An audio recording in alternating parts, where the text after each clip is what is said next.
Welcome to Celebrating Act 2.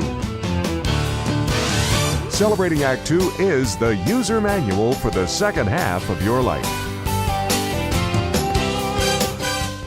Hi, Sarah here with Get Positive Dog Training, and we're talking all about problem solving for puppy biting.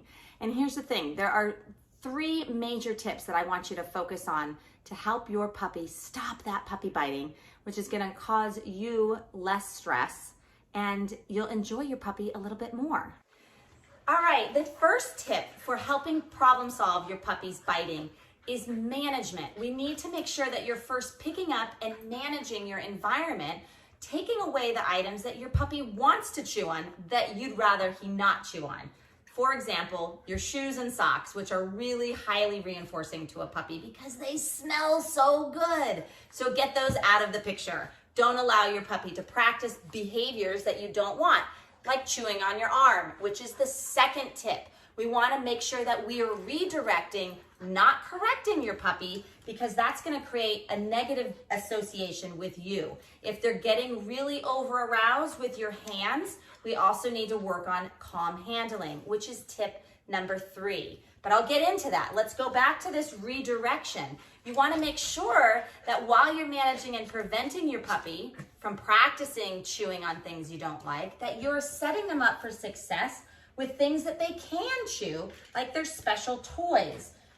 So we want to make sure that we're redirecting, not correcting. So if your puppy's chewing on your arm and you yell at them and push them away, you're actually giving more attention to that behavior that you don't want. And that's what they're seeking, is attention. Puppies need to chew.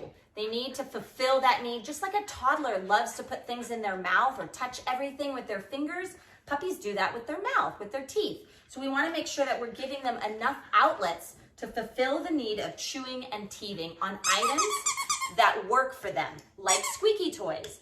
Okay, so we want to redirect, not reinforce this unwanted behavior of chewing on my arms or my feet or my toes.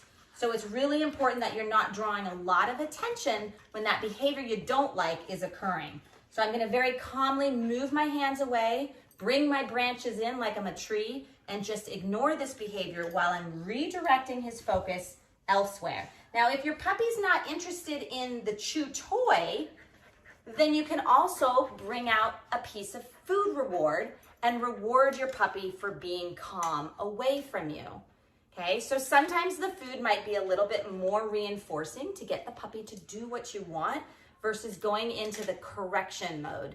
Because again, when you're just distracting and correcting, you're not teaching your puppy what you do want. So we want to make sure that we're rewarding that calmness, which leads me to tip number 3.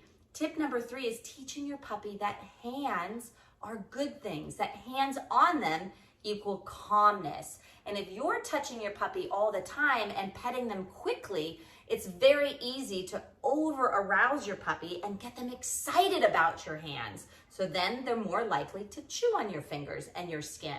So what do? You practice first pairing a piece of food with your hand touching your puppy.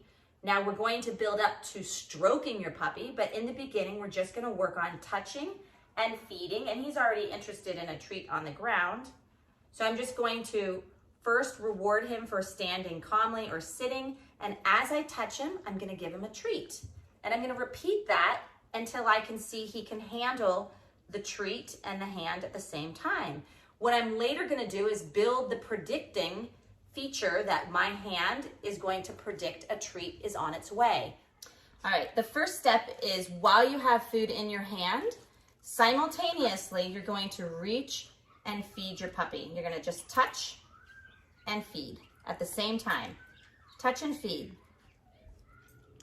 Now hand comes first. Touch, feed. Touch, feed. So now the hand is a predictor that the food is coming. Touch, feed.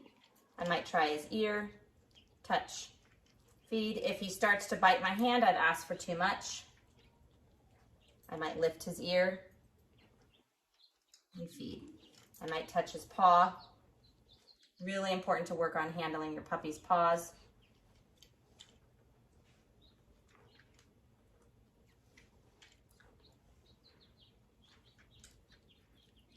And then once he's accepting this type of handling, I can add my marker signal, which is going to give him more clarity as to why he's getting the treat. So I'm going to add my clicker once I touch him.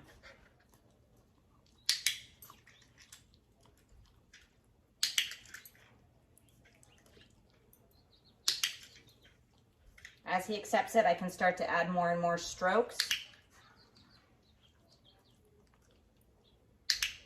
Knowing that the type of handling you're doing may or may not get your puppy aroused. So you want to make sure that you're keeping your puppy at a low level of excitement to build this calmness with handling.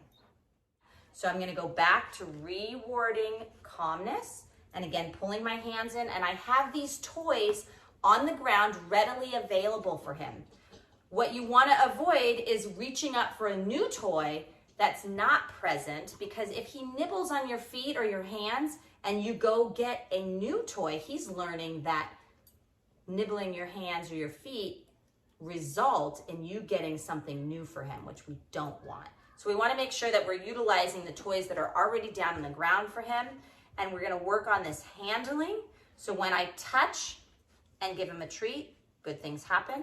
I touch and he stays calm, another treat happens. I can touch his paw and feed, touch his ear and feed. You'll do this anywhere from 7 to 10 repetitions at a time and slowly build more and more handling over time.